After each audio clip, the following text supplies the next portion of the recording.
Guk Bainera bete itxaso albuma aurkeztuko dugu gaur. Ilusio handiz gaude Iratita biok, gure lehenengo lana delako.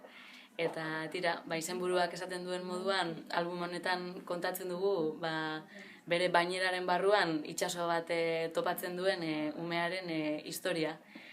Itxaso bat topatzen duela baino, egia esan ardatza da, ume horrek bainerara iristeko egiten duen bidea, eta nola estuasun batetik edo itomen batetik bere babes gune bat aurkitu edo eraikitzen duen hor.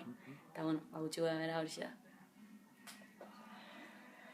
Eta, aipatzea baita oso gustora eta oso erreza izan dela bion arteko, elkarlana.